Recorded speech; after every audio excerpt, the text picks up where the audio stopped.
MCQ थी। તમે આ એમસીક્યુ ને બરાબર જુઓ, જરૂર જણાય તો વિડીયોને પોઝ કરીને તમે એને અટેન્ડ કરો, જેથી તમને કોન્ફિડન્સ વધશે. જુઓ, આ રીતે આપણે એમસીક્યુ ગણી ચૂક્યા છીએ. જો તમને આવડતા હોય તો તમે કહી શકો છો આનો જવાબ શું આવશે. શાંતિથી વિડીયો ગણો, એમસીક્યુ જુઓ. જુઓ, આની અંદર આપણને એક તો બીસીસી રચના આપેલી છે, બરાબર, અને તમને માગેલું છે એકમ કોષ, બરાબર.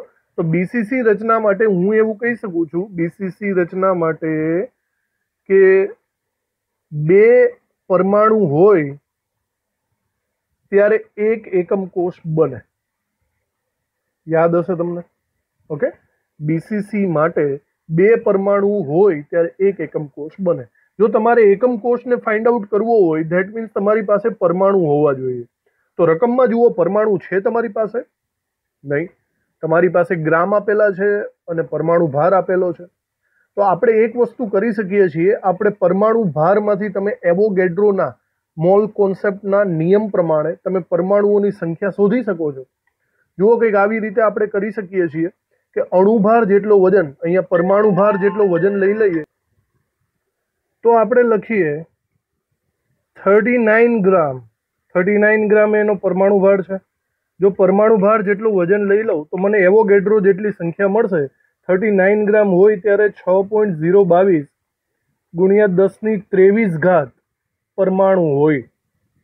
તો વિચારો, 39 ગ્રામે આટલા પરમાણુ, તો રકમમાં કેટલા આપ્યા છે? 2. 2 ગ્રામે કેટલા? ગણતરી કરીએ.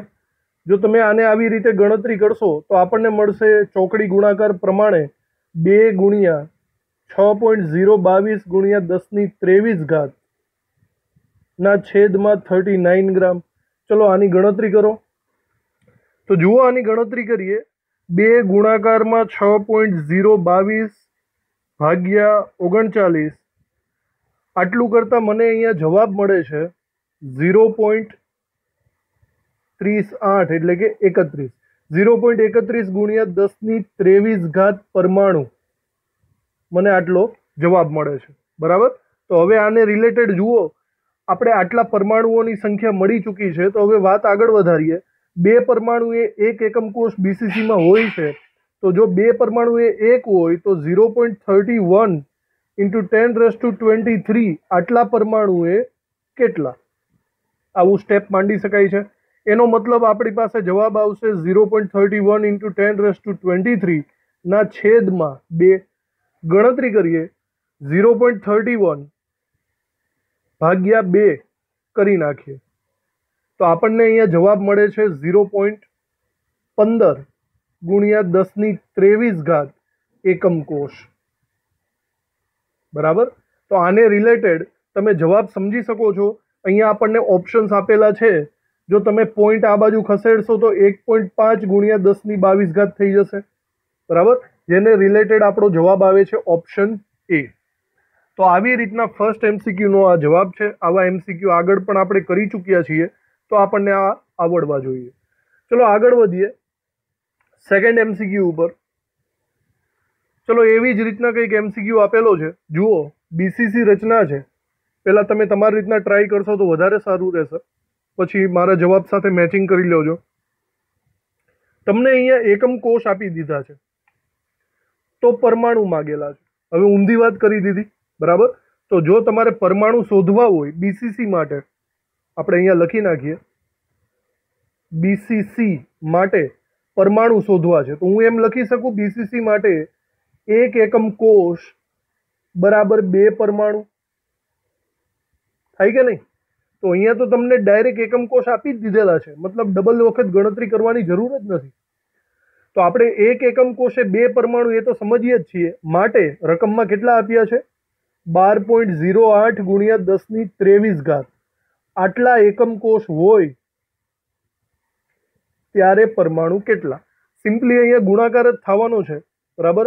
12.08 ગુણ્યા 10⁻23 ગુણ્યા 2 ભાગ્યા 1, એટલે ઓવરઓલ આપણને અહીંયા જવાબ કંઈક આટલો મળશે. 12.08 ગુણ્યા 2, સોરી, 12.08 ગુણ્યા 2 એટલે કે અહીંયા આવશે આપણને 24.16 ગુણ્યા 10⁻23. ઓકે, આવી રીતે આ જવાબ છે. તો અહીં એને રિલેટેડ જુઓ 24.16 10⁻23. અહીંયા ઓપ્શન સી ડાયરેક્ટ આપણને અહીંયા દેખાય જ છે. તો આનો જવાબ આવે છે ઓપ્શન સી. ચલો આગળ વધીએ. નંબર 3, ત્રીજા એમસીક્યુ ઉપર. ત્રીજા એમસીક્યુમાં 100 ગ્રામ પ્રતિ મોલ એટલે આ પરમાણુ ભાર આપી દીધો કહેવાય. બીસીસી રચના છે. એકમ કોષમાં ધારીની લંબાઈ, ધેટ મીન્સ આને આપણે એ કહીશું, ધારીની લંબાઈ, અને એની ઘનતા ગણવાની છે. તો આપણે આ ઘનતા શબ્દ આવ્યો, ધેટ મીન્સ આપણે ઘનતાને રિલેટેડ દાખલો થઈ ગયો. તમને યાદ હશે ઘનતાને રિલેટેડ આપણું સૂત્ર હતું એનો ઘન equal to Z into M ના છેદમાં એને ઇન્ટુ ડી. યાદ હશે બરાબર? આ સૂત્ર આપણે યાદ રાખવાનું છે. આપણે આમાંથી ઘનતાને કરતા બનાવવાની છે તો ડી તમારે શોધવાનો રહેશે. યાદ કરજો, જે ઘનતાનો એકમ છે તે જ સેમ ટુ સેમ ધારની લંબાઈનો એકમ હોવો જોઈએ. તો એનો મતલબ ધારની લંબાઈનો એકમ સેન્ટીમીટરમાં કન્વર્ટ કરવો પડશે. બરાબર? એનો ધારની લંબાઈ અહીંયા એ આપેલી છે 400 pm. જો તમે આને સેન્ટીમીટરમાં કન્વર્ટ કરશો તો 4 ગુણ્યા 10⁻8 સેન્ટીમીટર થાય. આગળ આ વસ્તુ પણ આપણે જોઈ ચૂક્યા છીએ. બરાબર? તો આ વસ્તુ તમને યાદ હોવી જોઈએ. તો ચલો અહીંયા એનો ઘન છેદમાં જાય છે બાય ધ વે. તો ચલો બીસીસી માટે ઝેડ કેટલો લખી શકાય? બીસીસી માટે ઝેડ આવશે 2. ત્યારબાદ એમ એટલે પરમાણુ ભાર. પરમાણુ ભાર છે 100 ના છેદમાં એવોગેડ્રો, ધેટ મીન્સ 6.022 10⁻23. અને છેદમાં આવશે એનો ઘન. ચલો એનો ઘન તો આપણે લખી શકશું 4 ગુણ્યા 10⁻8 નો ઘન. તો આવી કંઈક ગણતરી થાય છે, આપણે કેલ્ક્યુલેટ કરવી પડશે. ઘનતાની વેલ્યુ તમે તમારી રીતે કન્ડક્ટ કરો આ ગણતરી.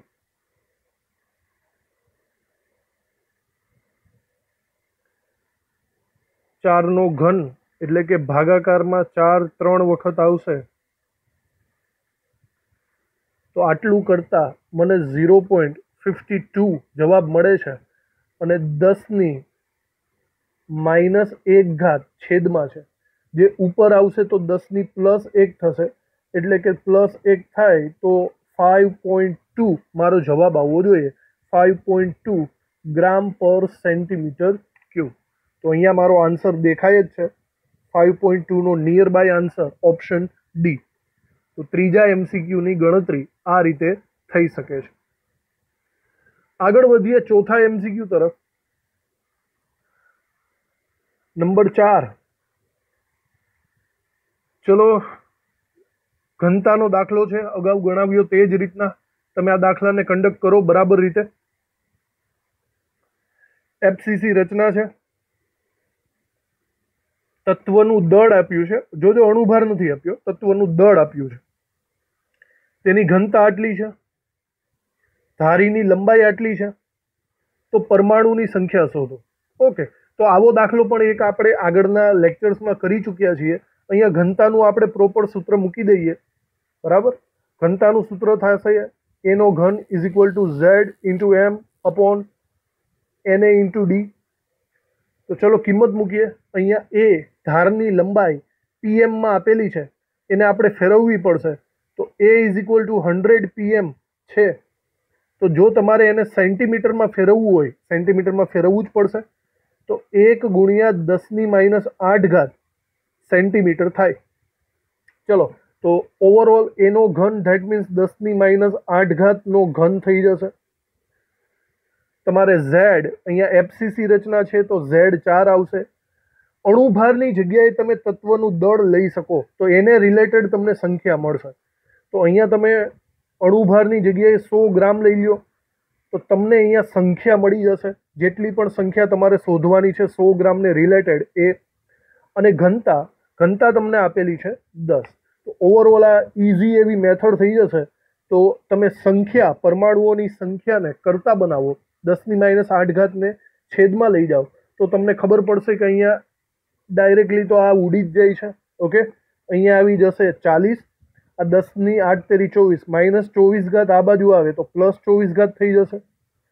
આવી રીતે તમારો જવાબ મળશે. જો આને બરાબર રીતે કન્વર્ટ કરીએ તો 4 ગુણ્યા 10ની ડાબી બાજુ જઈએ તો વધશે, એટલે ધેટ મીન્સ એક વધારો 25 ઘાત. 4 ગુણ્યા 10ની 25 ઘાત, તો અહીંયા મને ઓપ્શન મળે છે સી. આ તમારો જવાબ થશે, ચોથા દાખલાનો આ જવાબ. આગળ વધીએ 5મા એમસીક્યુ તરફ. ઓકે, હવે થોડાક થિયરિટિકલ એમસીક્યુ છે જે ડાયરેક્ટલી તમને કન્ડક્ટ કરી શકો છો, ડાયરેક્ટલી તમને આવડી શકે છે. તો જુઓ, વિડીયોને બરાબર પોઝ કરીને તમે આના એમસીક્યુ ટીક કરી રાખો, તમને જો ખબર પડી જતી હોય તો. આપણે આવેલા છીએ 5મા એમસીક્યુ તરફ. આ 5મો એમસીક્યુ છે, આ 6થો એમસીક્યુ છે. ચલો, હવે તમને ખબર પડી ચૂકી હશે 5મા એમસીક્યુમાં જવાબ દ્વિપરિમાણીય ક્લોઝ પેક રચનામાં કણનો સવર્ગાંક કેટલો થાય. જુઓ, અહીંયા તમે કોઈ પણ કણને ધ્યાનમાં લો તો એ કણ કેટલાના સંપર્કમાં છે? ટોટલ 4ના સંપર્કમાં છે. ધેટ મીન્સ તમારો જવાબ થશે 4. ઓકે, ચોરસ ક્લોઝ પેક રચના આ છે. ત્યારબાદ જુઓ 6થો એમસીક્યુ, દ્વિપરિમાણીય ક્લોઝ પેક રચનામાં કણનો સવર્ગાંક. સિમિલર, અહીંયા જે રંગીન કરેલો પરમાણુ છે એનો સવર્ગાંક કેટલો? આ જ રીતના ગણી લો. એના સંપર્કમાં આવેલા પરમાણુ છે 6, તો આપણો જવાબ આવશે 6. બરાબર, ષટકોણીય ક્લોઝ પેક રચના છે. એકદમ ઇઝી એવા સવાલ. જો તમે ક્લોઝ પેક રચના અને ક્લોઝ પેક સ્ટ્રક્ચર ભણેલા હોય તો તમને આ બધું આવડી જશે. આગળ વધીએ 7મો અને 8મો એમસીક્યુ. એકદમ ઇઝી છે. થિયરી જો તમે બરાબર રીતે ભણેલા હોય તો તમે આને આસાનીથી કન્ડક્ટ કરી શકો છો. ઓકે, થઈ ચૂક્યો હશે. 7મો એમસીક્યુ, આકૃતિમાં દર્શાવેલ થપ્પીની ભાત તમને કેવી દેખાય છે? ચલો, જે આકૃતિ છે એમાં બધા લેયર એક જ સરખા છે. એક લેયરની એક્ઝેક્ટ ઉપર બીજું છે, એક્ઝેક્ટ ઉપર ત્રીજું, ચોથું છે. ધેટ મીન્સ અહીંયા બધા લેયર સરખા છે. જો સરખા લેયર હોય તો આપણે આને નામ આપી શકીએ એ ટાઈપનું. ઓકે, તો આ થિયરિટિકલ સવાલ છે જેનો જવાબ આવશે ઓપ્શન એ. 8મો સવાલ બરાબર જુઓ કેવી રીતે આવશે. 8માની અંદર સાદા ઘનમાં પ્રત્યેક ગોળાનો સવર્ગાંક. હવે આ તમને નોલેજ હોવું જોઈએ. સાદો ઘન એકચ્યુઅલી આમાંથી જ બને છે, યાદ હોય તો. અને સાદા ઘનની અંદર આપણે થિયરિટિકલ એવું ભણ્યા હતા કે જો તમે કોઈ પણ પરમાણુ લઈ લેશો તો એના સમતલમાં તમને 4 ગોળાઓ મળશે. એક ઉપરની સાઈડ ગોળો મળશે, એક નીચેની સાઈડ ગોળો મળશે. આવી રીતે ટોટલ 6 ગોળાઓ એકબીજાને સ્પર્શેલા હશે. થિયરી છે, આગળના થિયરીના લેક્ચર બરાબર અટેન્ડ કરજો. તો સાદા ઘનમાં અહીંયા સવર્ગાંક તમને કેટલો મળે છે? 6 મળે છે. ક્લિયર? 7મો અને 8મો એમસીક્યુ થઈ ગયો છે. આગળ વધીએ 9 અને 10મો એમસીક્યુ. જુઓ, આ બી થિયરિટિકલ જ છે. HCPમાં પ્રત્યેક ગોળાનો સવર્ગાંક કેટલો? થિયરી જો બરાબર અટેન્ડ કરી હોય તો તમે આ બંનેને ટીક કરી શકો છો. બરાબર, હું તમને થોડું યાદ દેવડાવી દઉં. આપણી પાસે HCP અને FCC આવા બે વસ્તુઓ હતી. HCP એ નો સવર્ગાંક 12 આવતો હતો, FCC નો પણ 12 આવતો હતો. પણ અહીંયા બંનેમાં ડિફરન્સ શું છે જરા યાદ કરી લેજો. બંનેની પેકિંગ ક્ષમતા સરખી જ છે, પણ ડિફરન્સ એ હતો કે જો HCP, અહીંયા હું તમને સરખી રીતે સમજાવી દઉં. જો તમે HCP ના સવર્ગાંકની વાત કરો ને તો એમાં સિચ્યુએશન કંઈક એવી હતી કે મધ્યસ્થ ગોળો હતો, એની આજુબાજુ 6 ગોળા હતા. ઓકે, એની ઉપર ત્રિકોણ સ્વરૂપે ગોળા હતા અને એની એક્ઝેક્ટ નીચે સેમ ટુ સેમ ત્રિકોણ સ્વરૂપે ગોળા હતા. એનો મતલબ અહીંયા જે HCP છે ને એનું સ્ટ્રક્ચર થતું હતું A B ટાઈપનું. સમજો છો? આ જે ત્રિકોણ છે ને, ત્રિકોણ આ આવી રીતે છે, તો નીચેનો ત્રિકોણ એવી રીતે જ છે. સમજાય છે? આ સ્ટ્રક્ચર HCP નું હતું. તો સિમિલર જરા વિચારજો, FCC છે ને, FCC માં એવું હતું કે આનો સવર્ગાંક તો 12 જ હતો. જો હું કોઈ પરમાણુ લઈ લઉં તો એના સમતલની અંદર 6 પરમાણુ તો આવવાના જ હતા. બરાબર. ઉપરની સાઈડ ત્રિકોણ સ્વરૂપે હતો, પણ નીચેની સાઈડ છે ને, નીચેની સાઈડ ઊંધો ત્રિકોણ હતો. આ જો તમે થિયરી બરાબર અટેન્ડ કરી હોય તો તમને યાદ હશે. બરાબર. જો ઉપરની સાઈડ જે ત્રિકોણ છે તે આવો છે ચત્તો, નીચેની સાઈડ ત્રિકોણ ઊંધો છે, એનો મતલબ આનું જો તમે પેકિંગ થપ્પીની ગોઠવણી કરશો તો એ બી અને સી થઈ જશે.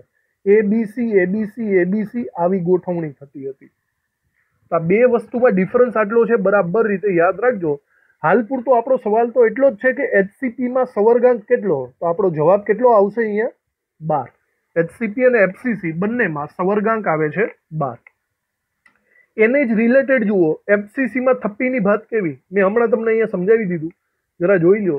એફસીસીમાં થપ્પીની ભાત થશે એબીસી એબીસી, અને હેક્ઝાગોનલમાં થપ્પીની ભાત થશે એબી એબી. ધેટ મીન્સ ફલક કેન્દ્રિત ઘનમાં થપ્પીની ભાત આવી છે ABC ABC ABC. Option B અહીંયા થશે. તો આ બરાબર થિયરીના અમુક ટોપિક્સ તમે યાદ રાખશો તો તમારે સમજવામાં બહુ સારું પડશે. ચલો 10 MCQ પછી આગળ વધીએ. 11મો MCQ અને 12મો MCQ. જુઓ બરાબર વિડીયોને, તમારા જવાબ ટિક કરો અને ક્લેરિફિકેશન કરો કે આ સાચા છે કે નહીં. ઓકે, જવાબ ટિક કરી દીધા હશે. 11મા સવાલમાં પોટેશિયમમાં બીસીસી રચના હોય છે. ચલો, બીસીસી રચના, તો પોટેશિયમનો સવર્ગાંક ખાલી જગ્યા થાય. ભાઈ બીસીસી નો સવર્ગાંક કેટલો યાદ છે ને? Body centred.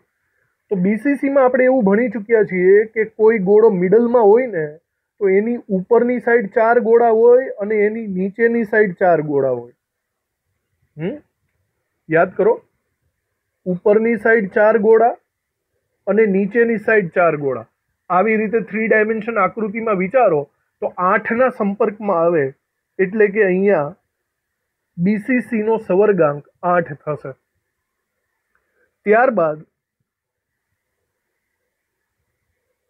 જુઓ આગળ, ગોળાઓની આ પ્રકારની ગોઠવણ કેવી છે? ચલો, હમણાં જ આગળના MCQમાં સમજાવ્યું છે. એ બી એ બી એ બી આ રચના કેવી થાય? HCP, હેક્ઝાગોનલ ક્લોઝ પેકિંગ ટાઈપની થશે. ઓકે, તો આ થિયરીના સવાલો છે. જો થિયરી બરાબર કન્ડક્ટ કરશો તો જ આવડશે તમને. 12 MCQ ક્લિયર થઈ ગયા. ત્યારબાદ 13મો MCQ અને 14મો MCQ ટ્રાય કરીએ આપણે. ચલો, 13મા MCQમાં ગોળાઓની આ પ્રકારની ગોઠવણ ખાલી જગ્યામાં જોવા મળે. જુઓ ગોઠવણ કેવી આપી છે, એ બી સી એ બી સી. સમજી ગયા છો બરાબર? એબીસી એબીસી, ધેટ મીન્સ અહીંયા છે એફસીસી. એફસીસી અહીંયા નથી લખ્યો, તમને ખબર હોવી જોઈએ કે એફસીસી નું બીજું નામ છે સીસીપી, ક્યુબિક ક્લોઝ પેકિંગ. તો આપણો જવાબ છે ઓપ્શન એ, થિયરી. ત્યારબાદ નીચે તમે આ MCQ કરેલો હશે, એકદમ સિમ્પલ છે, આવડી જ જવો જોઈએ. એબીસી એબીસી પ્રકારની ક્લોઝ પેક રચના એટલે કોની વાત કરે છે ભાઈ? એફસીસી. એકમ કોષમાં પરમાણુઓની સંખ્યા Z છે, તો તેમાં ચતુષ્ફલકીય છિદ્રોની સંખ્યા કેટલી હોય? એકદમ ઇઝી સવાલ. ચતુષ્ફલકીય છિદ્રોની સંખ્યા હંમેશા ડબલ હોય. ધેટ મીન્સ જવાબ આવશે 2Z. સાવ સહેલો MCQ હતો. તો આ થઈ ગયા 13મા અને 14મા MCQ ના જવાબ. ચલો આગળ વધીએ. 15મો અને 16મો MCQ. જુઓ બરાબર, આવડી જશે તમને. MCQ સોલ્વ કરવાનો પ્રયત્ન કરો. 15મો MCQ. સ્ફટિકના ક્લોઝ પેક અષ્ટફલકીય છિદ્રોની સંખ્યા એ ચતુષ્ફલકીય છિદ્રોની સાપેક્ષમાં ખાલી જગ્યા હોય. અષ્ટફલકીય છિદ્રોની સંખ્યા એ ટી છિદ્રોની સાપેક્ષમાં ખાલી જગ્યા હોય. પહેલા તો કોની વાત કરે છે? આની વાત કરે. તો તમને ખબર જ છે કે આ હંમેશા ડબલ હોય અને આ સિંગલ હોય. તો ઓવરઓલ જો તમે આની વાત કરતા હોય તો આ તો અડધા જ થયા ને આના કરતા. તો મતલબ અહીંયા સાપેક્ષમાં સંખ્યા અડધી હોય. અષ્ટફલકીય છિદ્રો અડધા હોય, જ્યારે ચતુષ્ફલકીય છિદ્રો ડબલ હોય. બરાબર, વાક્ય રચનાને ધ્યાનમાં રાખીને જવાબ દેવો તમારે. ચલો 16મો MCQ. સમચતુષ્ફલકીય અને અષ્ટફલકીય છિદ્રોનો સવર્ગાંક કેટલો? સવર્ગાંક એટલે સ્પર્શતા ગોળા. તમને યાદ હશે, સમચતુષ્ફલકીય છિદ્રો એટલે કે 3 ગોળા અને એની ઉપર એક ગોળો. યાદ આવે છે ને? 3 ગોળા અને એની ઉપર આવેલો એક ગોળો, આવી રીતે જે છિદ્ર રચાય એને કહેવાય ચતુષ્ફલકીય છિદ્ર. એટલે કે ચતુષ્ફલકીય છિદ્ર તો 4 ગોળાઓનું બને. અષ્ટફલકીય છિદ્ર એ બી તમને યાદ દેવડાવી દઉં. અષ્ટફલકીય છિદ્રમાં આપણે એમ કહેતા હતા એક ગોળો પાછળની સાઈડ હોય, એની ઉપર 4 ગોળા હોય અને એની આગળ એક ગોળો હોય. એટલે ઓવરઓલ જો આવી રીતે ગોઠવણી થાય તો એને અષ્ટફલકીય છિદ્ર કહેવાય. તે 6 પરમાણુઓનો બનેલો છે. તો સવર્ગાંક આપણને મળવાનો છે 4 અને 6. આગળ આ બધી થિયરીમાં આપણે જોઈ ચૂક્યા છીએ. તો આ છે 15મો અને 16મો MCQ. 17મો MCQ જોઈએ. FCC રચનામાં પ્રતિ એકમ કોષ ટી છિદ્રોની સંખ્યા. ચલો ભાઈ, FCC માં પ્રતિ એકમ કોષ પરમાણુ કેટલા હોય? 4. અને 4 પરમાણુ હોય તો ટી છિદ્રો કેટલા હોય? ભાઈ ટી છિદ્રો હંમેશા ડબલ હોય. ડબલ, ધેટ મીન્સ આપણો જવાબ આવશે 8. સાવ સહેલું છે, આવડી ગયું હશે તમને. તો ભાઈ આવી રીતે 17 MCQ આપણે ક્લિયર કર્યા છે. થોડા ગણતરીને રિલેટેડ MCQ માં પણ આગળ વધીએ. ઓકે, આ છે 18મો MCQ. અણુસૂત્ર બનાવવાનો. આવા ઘણા બધા MCQ અગાઉ પણ આપણે સોલ્વ કરી ચૂક્યા છીએ. અણુસૂત્ર બનાવવાની ટેકનિક મેં તમને શીખવાડેલી છે. આ ટેકનિકમાં તમારે શું કરવાનું છે, જેટલા પણ પરમાણુ હોય એને આવી રીતે લખી નાખવાના. જવાબ ઉપરથી ખબર પડે છે, આમાં 2 જણાની વાત ચાલશે, એલ્યુમિનિયમ અને ઓક્સિજન. તો ચલો આવી રીતે લખી નાખ્યું. હવે રકમ વાંચો બરાબર. કોરન્ડિયમ ખનિજમાં ઓક્સાઇડ આયનો હેક્ઝાગોનલ પેકિંગમાં ગોઠવાયેલા છે. ચલો, હેક્ઝાગોનલ પેકિંગ, હેક્ઝાગોનલમાં કેટલા પરમાણુ હોય? યાદ આવે છે? 6 હોય. એલ્યુમિનિયમ આયન એ અષ્ટફલકીય છિદ્રના, ચલો સૌથી પહેલા તો અષ્ટફલકીય છિદ્રમાં, એક મિનિટ, આપણે ઊંધું લખ્યું છે. ઓક્સાઇડ આયનો એકચ્યુઅલી હેક્ઝાગોનલમાં છે, તો ઓક્સાઇડની નીચે 6 લખશું. અને એલ્યુમિનિયમ આયન અષ્ટફલકીય. અષ્ટફલકીય છિદ્ર ધેટ મીન્સ પરમાણુની સંખ્યા જેટલી હોય એટલી. એના 2/3 ભાગમાં, એટલે કે 6ના 2/3 ભાગમાં ગોઠવાયેલા છે. તો તેનું સૂત્ર જણાવો. સિમ્પલ છે. હવે તમે થોડુંક સાદું રૂપ આપી દો. 6 બંને સાઈડથી ઉડી જાય, છેદના 3ને સામેની સાઈડ લઈ જાઓ તો આપણને જવાબ મળે છે 2/3. અણુસૂત્ર થાય Al2O3. ઓપ્શન છે યસ. તો આપણો ઓપ્શન છે ઓપ્શન એ. આન્સર આવે છે Al2O3. આ થઈ ગયો આપણો 18મો MCQ. હવે 19મો MCQ જાતે સોલ્વ કરો બરાબર રીતે, સમય લઈને. એકદમ ઇઝી પેટર્ન છે. તમને પેટર્ન આવડી જાય તો બધું આવડી જ જશે. ઓકે, તમારો આન્સર આવી ગયો હશે. અહીંયા 2 પરમાણુની વાત ચાલે છે, એ અને બી. બી તત્વો દ્વારા HCP લેટિસ રચાય છે. ચલો, બી તત્વો દ્વારા HCP લેટિસ, ધેટ મીન્સ અહીંયા 6 આવશે. એ તત્વો સમચતુષ્ફલકીય છિદ્રો. ભાઈ સમચતુષ્ફલકીય છિદ્રો એટલે ડબલ થાય કે નહીં? અને એના પાછા 2/3 ભાગ રોકે છે. 12નો 2/3 ભાગ આવી રીતે થાય. હવે તમે થોડીક એવી ગણતરી કરી લો તો 3ને પહેલી સાઈડ મોકલી શકો છો. અહીંયા આવે છે 24 અને અહીંયા આવે છે 6 તેરી 18. સમજાય છે? જે સામાન્ય નીકળતું હોય તે કાઢી લો. 6 વડે ભાગાકાર કરો, 6 ચોક 24, 6 તેરી 18. 4/3 જવાબ આવે. A4 B3 તમારો આન્સર આવશે. તો છે ઓપ્શન સી, A4 B3 તમારો આન્સર. આવી રીતે દેખાય જ છે. આ થઈ ગયો 19મો MCQ. ચલો આગળ વધીએ. 20મો MCQ. ઓકે, ફરીથી સેમ ટુ સેમ પેટર્ન. જાતે કરો, આવડી જશે તમને. તો અહીંયા 3 પરમાણુઓ આપેલા છે, A B O. રકમ વાંચીએ. ઓક્સાઇડ આયનો CCP રચનામાં છે. ભાઈ CCP એટલે કે FCC એટલે કે 4 પરમાણુ વારંવાર આવે છે.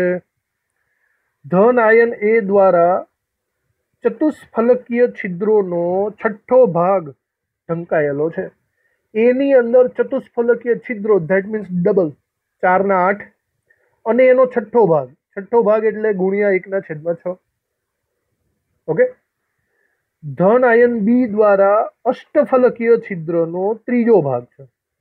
અષ્ટફલકીય છિદ્રો એટલે પરમાણુ 4 હતા તો પરમાણુ અષ્ટફલકીય છિદ્રો પણ 4 અને એનો ત્રીજો ભાગ એટલે 1/3. તો અણુસૂત્ર શોધો. ચલો અહીંયા આપણે લસા લેવાની જરૂર પડશે. લસા બરાબર જુઓ. પહેલા તો અહીંયા ભાગાકાર જો થતો હોય તો કરી નાખો. દાખલા તરીકે જો અહીંયા ભાગ ઉડે જ છે તો અહીંયા 4 દુ 8 અને 3 દુ 6 કરી શકો છો. 4/3. અહીંયા પણ 4/3 અને અહીંયા આવશે 4. સમજાય છે? આવી રીતે. તો બધાના છેદમાં 3 કરવા માટે તમારે અંશ અને છેદમાં અહીંયા 3 વડે ગુણાકાર કરવો પડે. આ તમે સમજતા જશો લસા લેવાની પેટર્ન. બરાબર. તો છેદના 3 અને 3 તમે ઉડાડી શકો છો. તો ઓવરઓલ આપણી પાસે મળે છે 4/4 તેરી 12. સમજાણું? અને બરાબર રીતે સામાન્ય કાઢો તો 1/4 તેરી 12 એટલે કે 3. તો તમારો જવાબ અહીંયા આવે છે A1B1O3. A1B1O3 દેટ મીન્સ આપણો આન્સર આવે છે ઓપ્શન એ. તો આ સમજતા હશો તમે લસા લેવાની ટેકનિક. 20મો MCQ થઈ ગયો છે આપણે આગળ વધીએ 21મા MCQ તરફ. કરો જાતે. X Y O. ચલો આવી ગયો હશે તમારો જવાબ એવી આશા રાખું છું. જુઓ, ઓક્સાઇડ આયનો સીસીપી રચનામાં ભાગ લે છે. ભાઈ સીસીપી એટલે કે 4 પરમાણુ. એક્સ આયનો ચતુષ્ફલકીય છિદ્રોનો 5મો ભાગ. ચલો એક્સમાં ચતુષ્ફલક એટલે કે આના ડબલ લખવા પડે અને એનો 5મો ભાગ એટલે કે 1/5 થાય. વાય આયનો અષ્ટફલકીય છિદ્રોનો બીજો ભાગ. ચલો અષ્ટફલકીય છિદ્રો એટલે સેમ ટુ સેમ પરમાણુ અને પાછા એનો બીજો ભાગ. ચલો આવી સિચ્યુએશન અહીંયા થઈ ગઈ છે. તો હવે આગળ વધીએ. આમાં શું કરવાનું છે જોઈ લો. અહીંયા 2 દુ 4 વડે ભાગ પાડી શકો છો. તો અહીંયા આપણી સિચ્યુએશન આવી છે 8/5/2/4. તો 5 વડે લસા લઈ લો. બરાબર. જો 5 વડે તમે જો અહીંયા લસા લઈ લેશો તો એનો મતલબ એમ છે કે અહીંયા બંનેને 5 વડે ગુણાકાર કરવા પડશે. ઓકે. તો છેદમાં 5 5 5 ને તમે ઉડાડી શકો છો. તો વિચારો જવાબ શું આવશે? 8/10/5/20. આવો જવાબ છે. શક્ય હોય એટલું કાઢી નાખો. આમાં 4 વડે તો ભાગ નહીં ચાલે, 2 વડે જ ચાલશે. 2 વડે ભાગ ચલાવો. 4 દુ 8, 5 દુ 10, 10 દુ 20. બસ આ જ રીતના આ જવાબ આવી ગયો આપણો. તો X4 Y5 O10 4 5 10 that means આપણો આન્સર છે સી. જવાબ આવે છે સી. 21નો જવાબ. ચલો 22મો MCQ. વારંવાર એક જ પ્રકારના સવાલો આવે છે. અહીંયા આપણને ફરીથી 3 આયનો આપેલા છે A, B અને O. તમે સોલ્વ કરવાનો પ્રયત્ન કરો.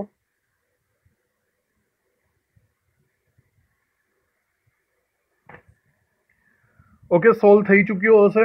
બરાબર. વિડીયોને પોઝ કરીને બરાબર રીતે ગણવાનું તમારે. તો જુઓ, ઓક્સાઇડ એ સીસીપી રચના ધરાવે. ફરીથી ઓક્સાઇડ સીસીપી એટલે 4 પરમાણુ. એ આયન ચતુષ્ફલકના 1/4 ભાગમાં છે. એ આયન ચતુષ્ફલક એટલે કે ડબલ પરમાણુ 4/8 અને એના ચોથા ભાગમાં છે. ચોથા ભાગમાં એટલે 1/4. બી આયન એ અષ્ટફલકીય છિદ્રમાં ગોઠવાયેલા છે. બરાબર. બી આયન અષ્ટફલક એટલે પાછા સેમ ટુ સેમ પરમાણુ જ થઈ ગયા. O-2 સીસીપીમાં. ચલો એ તો થઈ ગયું. તો બસ આ જ રીતના છે. છેદમાં 4 છે. તમે અહીંયા ભાગ ઉડાડી શકો છો. 4 દુ 8. તો તમારો જવાબ આવશે 2/4/4. સામાન્ય કાઢો તો 1/2/2. ઓકે. તો આપણો જવાબ આવશે A B2O2 આ તમારો જવાબ તો છે હા એ B2O2 આપણો આન્સર આવે છે ડી। તો આ થઈ ગયો આપણો 22મો MCQ। સૌથી અગત્યનો MCQ આ છે નવી પેટર્નનો, બરાબર નોંધ કરીને તમે આ MCQ ને સમજજો। બરાબર સમજાવું છું તમને। અહીંયા થોડુંક રિવર્સ કરેલું છે, બરાબર સાંભળો। રિવર્સ કેમ? અત્યાર સુધી તમને અણુસૂત્ર બનાવવાના કહેતા હતા, બરાબર। આ વખતે અણુસૂત્ર તમને આપી દેશે અને રિવર્સ ઊંધો દાખલો ગણવાનો કહેશે। જો રકમ વાંચો બરાબર, તમને આની અંદર અણુસૂત્ર આપી દીધેલું છે, મતલબ પહેલેથી તમને ખબર જ છે કે તમારો આન્સર શું છે, A B2O4। તમારે એ કહેવાનું છે કે ચતુષ્ફલકીય છિદ્રો અને અષ્ટફલકીય છિદ્રો કેટલા ટકામાં ભરાયેલા છે। એક વસ્તુ ખાસ ધ્યાન રાખજો કે દાખલા તરીકે તમારી પાસે 4 અષ્ટફલકીય છિદ્રો હોય તો એવું જરૂરી નથી કે 4 ભરાયેલા જ હોય। તમારી પાસે દાખલા તરીકે 4 છિદ્રો હોય તો ક્યારેક એવું પણ બને કે 3 ભરાયેલા હોય અને 1 ખાલી હોય, આવું પણ પોસિબલ બને। તો આપણે એ શોધવાનું છે કે કેટલા ખાલી છે અને કેટલા ભરાયેલા છે। તમે આ રકમને બરાબર કન્ડક્ટ કરો। A B2O4 સ્ફટિકમય ઘનમાં ઓક્સાઇડ આયનો ક્યુબિક ક્લોઝ પેકિંગમાં છે, ધેટ મીન્સ FCCમાં છે। એ સમચતુષ્ફલકીય છિદ્રોમાં છે અને બી અષ્ટફલકીય છિદ્રોમાં છે। તો આપણને પૂછેલું છે એ અને બી દ્વારા કેટલું ટકાવાર પ્રમાણ રોકાયેલું છે, કેટલા ભરાયેલા છે, ઇન શોર્ટ એમ કહેવા માંગે છે, બરાબર। તો સાંભળો આને ગણવાની ટેકનિક। સૌથી પહેલા તમારે શું કરવાનું છે, તમારો જવાબ ઉપર લખી નાખવાનો છે A B2O4, ઓકે। ત્યારબાદ આપણે એવું સમજી લેવાનું કે આને ઢાંકી દઈએ અને આને આપણે એટ લાસ્ટ છેલ્લે જોઈશું। આપણે જેવી રીતે ગણતા હતા નોર્મલી એવી રીતે દાખલો ગણવાની ટ્રાય કરો। આપણે એવું સમજો કે આ ઢાંકી દીધેલો છે, આને આપણે જોયો જ નથી। તો વિચારો આપણી પાસે 3 આયનો છે A B અને O, અને નોર્મલી ગણતરી કરતા હતા એમ કરવા માંડો। અહીંયા જુઓ લખ્યું છે ઓક્સાઇડ આયનો ક્યુબિક ક્લોઝ પેકિંગમાં છે, એટલે ક્યુબિક ક્લોઝ પેકિંગ એટલે કે હું અહીંયા લખી શકું છું 4, બરાબર। એ ઘનના સમચતુષ્ફલકીય છિદ્રોમાં છે એટલે કે આ એના ડબલ થઈ ગયા 8। બી આયનો અષ્ટફલકીય છિદ્રમાં છે તો આ થઈ ગયા એના જેટલા 4, ઓકે। તો એકચ્યુઅલી આપણો જવાબ આ આવે, સમજો છો ને? આપણો જવાબ આવે છે A8B4O4। હવે તમને જે પહેલેથી જવાબ આપ્યો છે એ લાવો। આપણને પહેલેથી જવાબ આપેલો છે AB2O4, સમજાય છે? પહેલા વિચારો ઓક્સાઇડ આયનો CCP માં હતા, તો ઓક્સાઇડ આયનો સમચતુષ્ફલક ક્યુબિક ક્લોઝ પેકિંગમાં છે તો એના પરમાણુ તો સરખા જ છે, સમજો। અહીંયા આપણી પાસે 4 છે અને આપણા સાચા અણુસૂત્રમાં પણ 4 છે, તો ચલો આ તો ક્લિયર થઈ ગયું। બી આયનો અષ્ટફલકીય છિદ્રોમાં છે, તો વિચારો આપણી પાસે ઓવરઓલ અષ્ટફલકીય છિદ્રો છે કેટલા? 4, અને એકચ્યુઅલી સાચા સૂત્ર પ્રમાણે ભરાયા કેટલા છે? 2, સમજો છો? તમારી પાસે 4 અષ્ટફલકીય છિદ્રો છે પણ રકમ પ્રમાણે સાચા જવાબ પ્રમાણે ભરાયા કેટલા છે? 2। તો તમે અહીંયા એવું બોલી શકો છો કે જો 4 છિદ્રો એ હોય, જો 4 છિદ્રો ભરાઈ ગયા હોત તો એમ તમે કહી દેત કે 100% ભરાઈ ગયું, પણ એકચ્યુઅલી 2 જ ભરાયા છે। તો જો 4 100% તો 2 કેટલા? 50%। એનો મતલબ એમ થયો કે O છિદ્રો 50% ભરાયેલા છે। સમજો બરાબર વાતને। તમારી પાસે 4 છિદ્રો છે, બરાબર, પણ રકમ પ્રમાણે તો 2 જ ભરાયા ને, 2 ખાલી છે એટલે 50% ભરાય। વિચારો એવી રીતના અષ્ટફલકીય છિદ્ર, તમારી પાસે અષ્ટફલકીય છિદ્રો કેટલા છે? 8। રકમ પ્રમાણે ભરાયા કેટલા? 1 જ ભરાયો છે, બરાબર। તો વિચારો 8 છિદ્રો ભરાઈ ગયા હોત તો તમે એવું બોલ્યા હોત કે 100% ભરાઈ ગયા, પણ એકચ્યુઅલી ભરાયો કેટલો છે? 1%। તો વિચારો, ગણતરી કરો ચોકડી ગુણાકાર પ્રમાણે, 100/8 કરો, તમને જવાબ મળશે 12.5%। કહેવાનો મતલબ અહીંયા ટી છિદ્રો 12.5% જ ભરાયેલા છે। સમજ પડે બરાબર રીતના? તો અહીંયા ટી છિદ્રો 12.5% અને ઓ છિદ્રો 50% ઉપરથી આપણો આન્સર આવે છે ડી. આ છે આપણો રિવર્સ દાખલો, જેમાં અણુસૂત્ર પહેલેથી આપી દે છે અને તમને પૂછે છે કે ટી છિદ્રોનો કેટલો ભાગ ભરાયેલો છે. બરાબર સમજવાની કોશિશ કરજો. આ MCQ છે 23. એક છેલ્લા MCQ ઉપર આપણે જોઈ લઈએ બ્રેગ ઇક્વેશનનું 24th MCQ. Bragg equation. તો આવા ઇક્વેશન ઉપરથી આપણે એક આખો લેક્ચર જ ભરી ચૂક્યા છીએ, બરાબર, એક્સરે વર્ણપટનો. તો જુઓ કેટલી માહિતી આપી છે. ક્ષ કિરણો પ્રથમ ક્રમી પરાવર્તન, પ્રથમ ક્રમી ધેટ મીન્સ n = 1 થાય. તેમાં ખૂણો આટલો મળે છે થીટા, તમને સાઇન થીટા પહેલેથી આપેલો જ હશે. બે સમતલ વચ્ચેનું અંતર ધેટ મીન્સ આપણે એને કહીશું ડિસ્ટન્સ d 281 pm છે. તો તેની તરંગ લંબાઈ લેમડા શોધવાની છે. ઓકે, તો તમને યાદ હશે આ સૂત્ર બરાબર રીતના આપણી પાસે આ સૂત્ર આવતું હતું n lambda = 2d sin theta. આ બ્રેગ ઇક્વેશન છે, બ્રેગનું સમીકરણ છે. તો ચલો n એટલે કે 1, લેમડા તમારે શોધવાનો છે. 2 ડિસ્ટન્સ આપેલું છે 281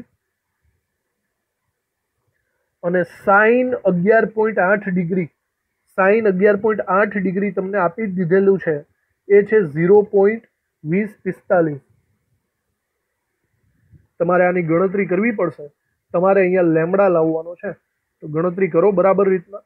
તો આમાં 2 ગુણાકારમાં 281 ગુણાકારમાં 0.2045, માત્ર ગુણાકાર જ છે. તો આપણો જવાબ અહીંયા મળે છે 114.9 અને એકમ તો પીએમમાં જ થશે બરાબર રીતના. તો 114.9 આનો મતલબ આપણો આન્સર આવે છે ઓપ્શન એ.